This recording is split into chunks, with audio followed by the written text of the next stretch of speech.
La clase anterior vimos acerca de esto que está acá, las características de la sociedad mestiza. Y yo les pedí que hicieran una actividad.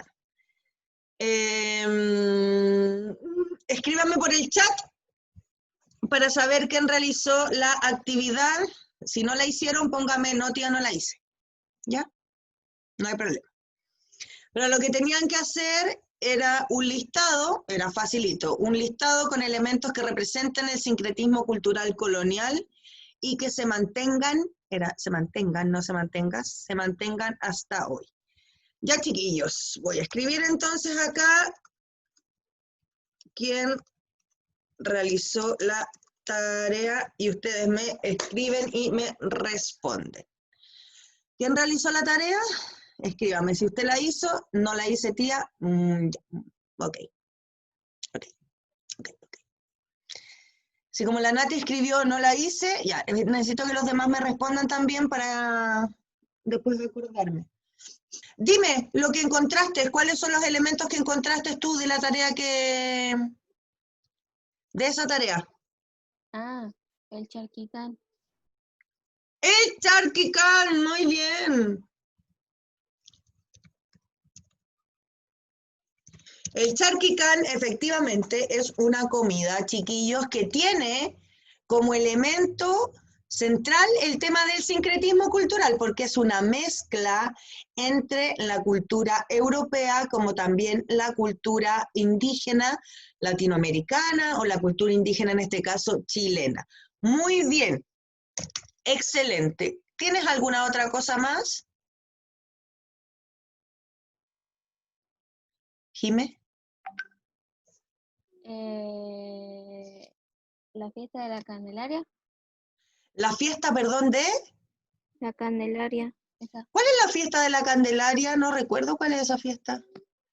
es cuando mataron a un tipo en Roma y se celebra en España y en Chile porque creo que era el tipo iba a Chile. Ah, ya, sí, miren. Acá está. Patrona de los mineros, la Virgen de la Candelaria es la Virgen también que, como la Virgen de los mineros, ¿ya? De Copiapó, que se celebra el 2 de febrero y congrega a miles de toda la región, a miles de personas de la región. Y esta festividad se remonta desde el año 1778, en donde el arriero Mariano Caro Inca encontró la imagen en la cordillera cerca de un salar. ¿Ya? Muy bien, efectivamente, el tema de la religiosidad y de manera específica, chiquillos, el tema de la Virgen es un elemento que profundamente del sincretismo cultural. ¿Por qué? Porque, déjenme buscar el lápiz de este computador. Deme un segundo para poder dibujarles, porque es súper ejemplificado. Acá. Voy a dejar de compartir. Esta cuestión tiene que compartir con una pantalla acá en Whiteboard. Miren, la Virgen o la forma en que se viste a las vírgenes acá en Latinoamérica es súper representativa, como yo les decía, de este sincretismo cultural. ¿Por qué? Porque las vírgenes tienen esta forma. No solamente la Virgen, ¿ya? Porque la Virgen puede estar acá al medio, ¿ya? ¿Cierto? Ahí va a estar la Virgen, pero efectivamente, chiquillos, ¡ay, me pasé! Devuélvete que te pasaste. Ahí. Va a estar ahí al medio y... ay, ya, pues, ahí. Todo lo que cubre a la Virgen representa que generalmente tienen como estos velos o estos mantos, etcétera. Esto representa a un cerro, ¿ya? Que quiere representar también lo que es la tierra, y en este caso, chiquillos, representa lo que nosotros o nuestros indígenas conocerían como la Pachamama, ¿ya? Que es efectivamente la tierra o el territorio. Si yo les muestro acá, por ejemplo, la misma Virgen de la Candelaria. ¿Cómo se comparte pantalla aquí? Acá. Ahí, miren. Si ustedes ven las imágenes de las vírgenes, sobre todo la Virgen de la Candelaria, ¿ya? O cualquier virgen en realidad, todas tienen eso que ustedes ven ahí, ¿ya? Ese como manto que los cubre, que de una u otra manera representa lo que yo les decía, la tierra, la Pachamama, el territorio, ¿ya? Y ese de una u otra manera es como la unión cultural, porque recordemos que la Virgen representa o es parte de lo que es el catolicismo, que en este caso serían las tradiciones europeas. Y la forma en que visten a la Virgen, la forma en que la adornan, la forma en que se venera a esta Virgen, representaría, por ejemplo, a un elemento cultural americano propio, ¿ya? Si se dan cuenta, la mayoría de las vírgenes, déjenme mostrar otra imagen de virgen, ¿ya? Todas las vírgenes tienen como este manto, este velo grande, que de una u otra manera representa, ¿cierto? Estos elementos, miren, estos elementos de la tierra, ya de la Pachamama, propia de la Pachamama, ¿ya? Y obviamente a la mayoría de las fiestas, a la Virgen, en honor a la Virgen, que se hacen principalmente en el norte de Chile, tienen estos bailes típicos del norte, ya llenos de colores, porque era el color o la forma de vestimenta que tenían nuestros pueblos originarios también. Entonces, obviamente, la fiesta a cualquier virgen, la Virgen de la fiesta de la Tirana, en honor a la Virgen del Carmen, también representa un elemento de sincretismo cultural, ¿ya?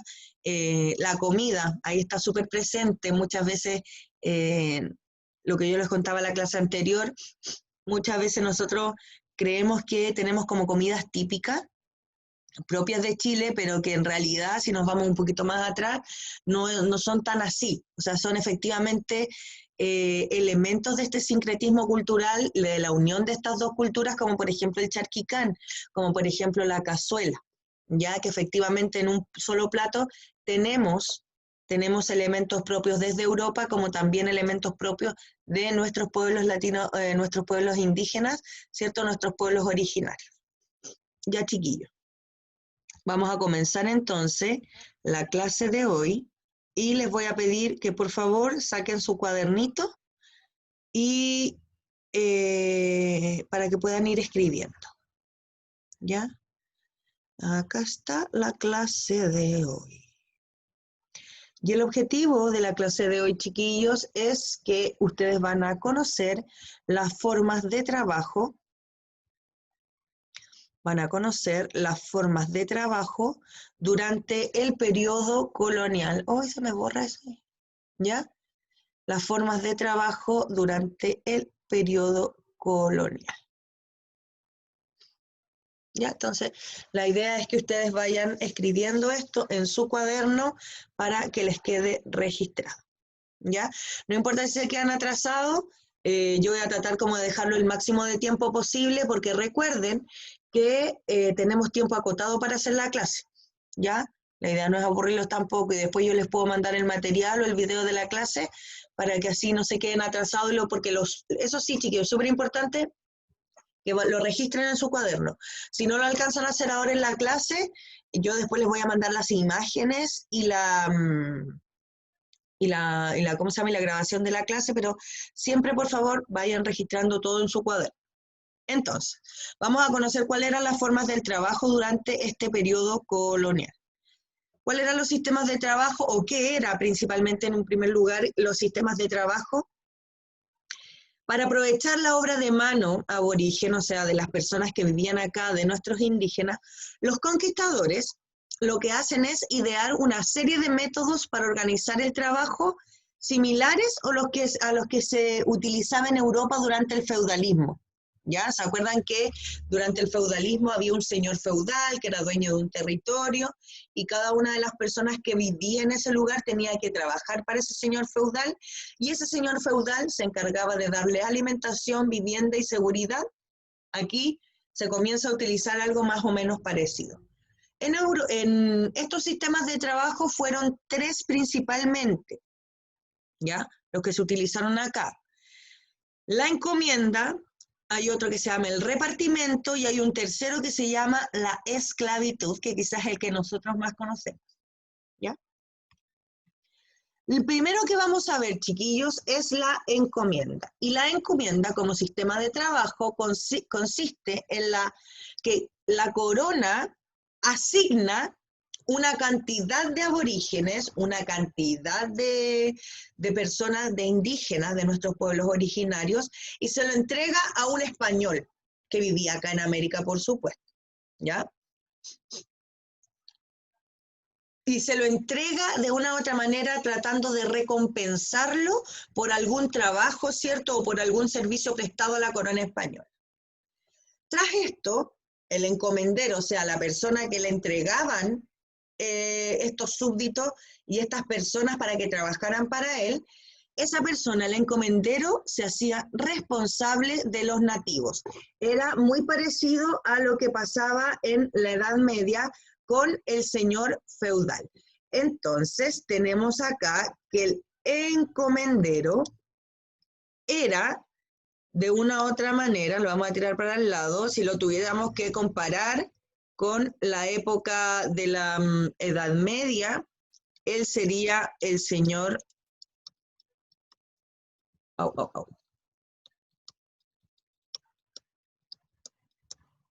Él sería el señor feudal. ¿Ya? ¿Por qué? Porque es el encargado, y aquí es súper importante, chiquillos, él al final se hace responsable de los nativos. Él es el encargado de que estas personas le trabajen, pero además es el encargado de darle alimentación, vivienda, etcétera, seguridad. Y lo más importante era este tema. Él los tenía que evangelizar. ¿Por qué? Porque eran, como eran de, entre comillas, y vamos a ver por qué después era entre comillas, eran su propiedad, la evangelización era muy importante porque así ellos dejaban sus creencias de lado, porque recuerden que toda la conquista de Latinoamérica se hizo en nombre de la Iglesia Católica con el argumento de que se supone tenían que evangelizar a nuestros pueblos originarios.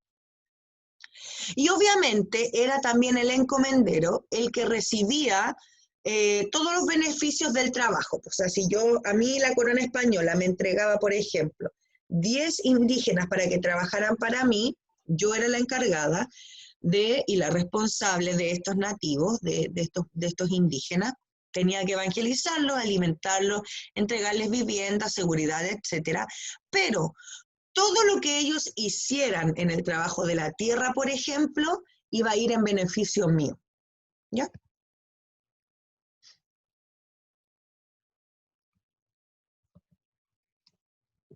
Ay, ¿cómo se cambia esto?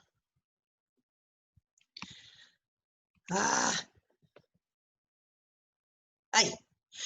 ¿Cómo se regulaba, chiquillos, la encomienda? Porque a pesar de que en alguna primera parte de toda esta historia no existía ningún tipo de regulación ni jurisdicción, porque era como ya la corona española la entrega y de ahí, chao, yo me olvido, y el encomendero podía hacer lo que él quisiese, de a poco se fueron de una u otra manera dando cuenta.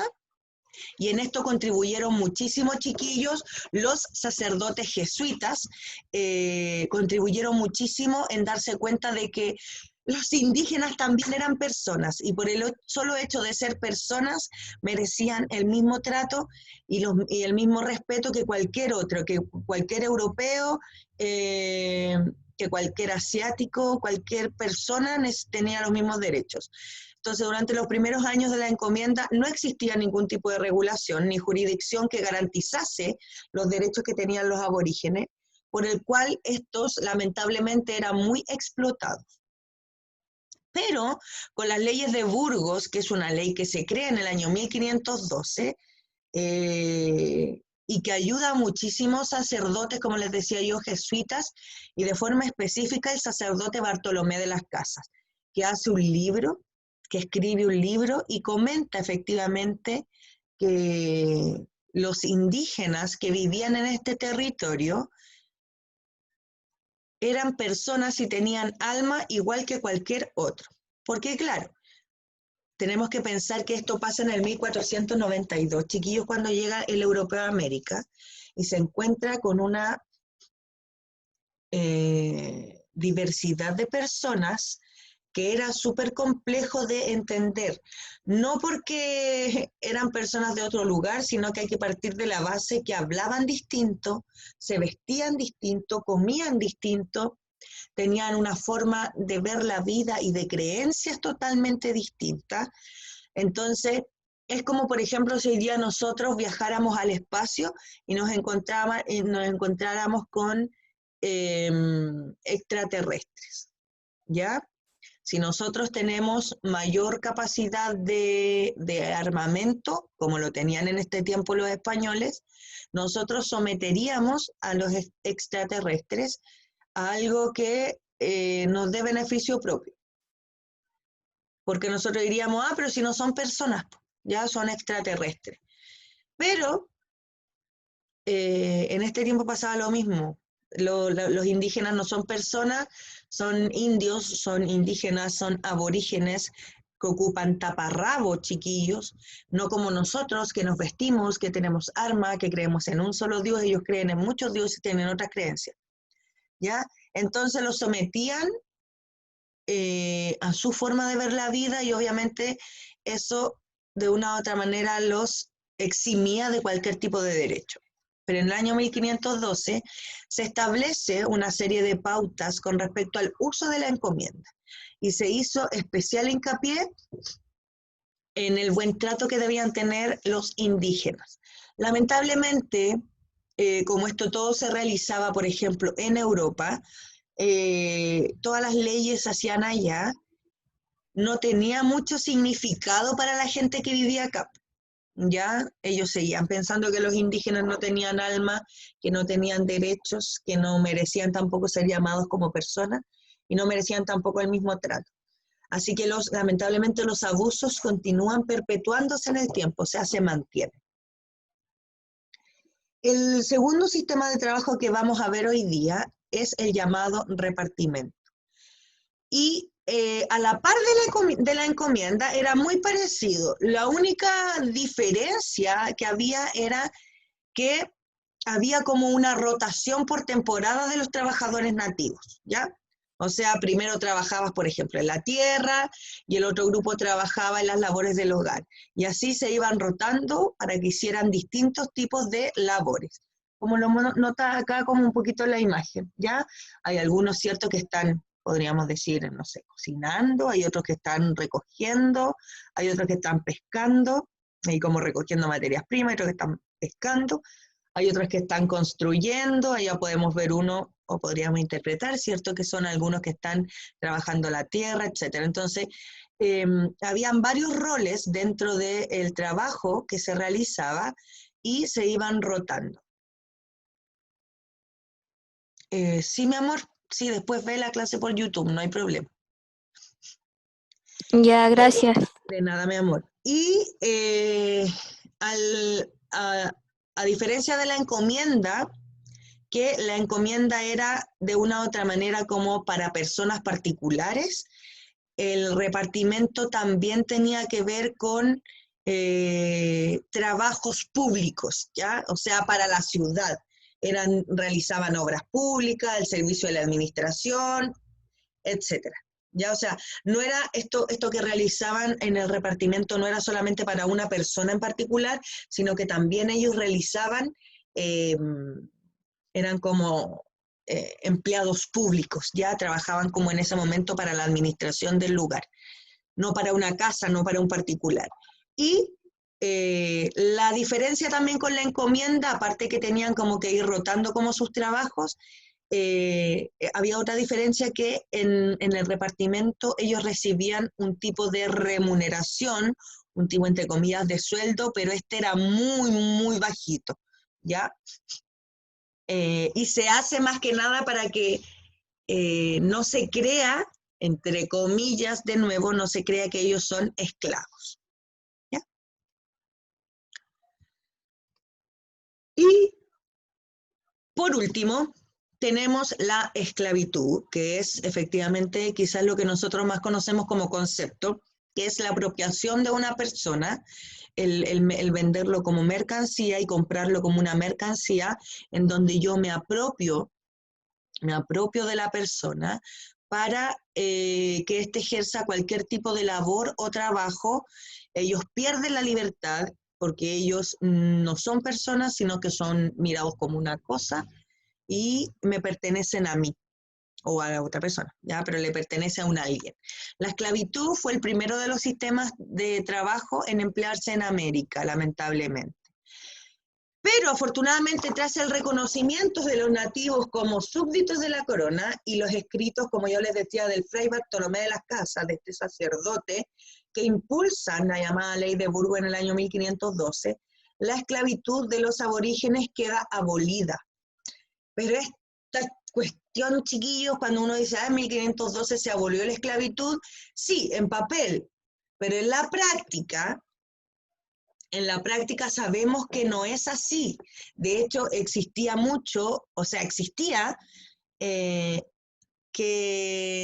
si una mujer esclava estaba embarazada, ese hijo no nacía libre, nacía esclavo, ¿ya? Fue recién en el año 1812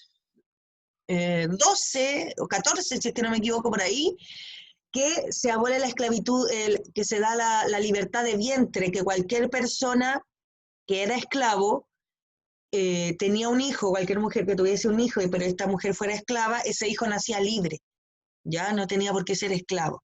Imagínense, estamos hablando de 1512 hasta el año 1800, o sea, más de 300 años donde en el papel se abolía y se eliminaba la esclavitud, pero lamentablemente este continuó, ¿ya? Y supuestamente la esclavitud se reemplaza por estos sistemas como semi-esclavistas que ya los nombramos anteriormente, que es la encomienda y el repartimiento, ¿ya? Y la importación de esclavos, porque uno dice, ya, ¿de dónde venían los esclavos? Cuando se acababan los esclavos nativos propios, en este caso de Chile, se impulsaba importar esclavos, ya, o sea, comprar en otro territorio o desde otro territorio el esclavo. Y principalmente desde África, ya, subsahariana, o sea, del sur del desierto del Sahara, ¿ya? Y el comercio de esclavos se consolida rápidamente y en ello se constituyó lo que se llama el comercio triangular. Y se le da ese nombre no porque fueran todos los historiadores muy creativos, sino porque, miren, esta figurita que se da aquí se da de una forma, entre comillas, triangular, donde se importaban esclavos desde América, los cuales eran utilizados en las grandes plantaciones, en las materias primas producidas que se exportaban hacia Europa. Desde aquí provenían entonces la mayor cantidad de esclavos y trabajaban en estos lugares y acá. Tenemos que pensar que desde aquí, chiquillos, también salían esclavos, ¿ya? De Brasil, lo que nosotros conocemos como Brasil, y desde acá, ¿cierto? De Centroamérica, Cuba, lo que hoy día nosotros conocemos como Cuba, República Dominicana, etcétera. Y viajaban todos, ¿cierto?, hacia Europa o todo lo que estos esclavos venían, ¿cierto?, desde África hacia América, trabajaban para poder laburar la tierra y que todas esas mercancías se fueran, ¿cierto?, hacia Europa. ¿Ya? ¿Alguna duda, chiquillos, preguntas, sugerencias o reclamos hasta ahora?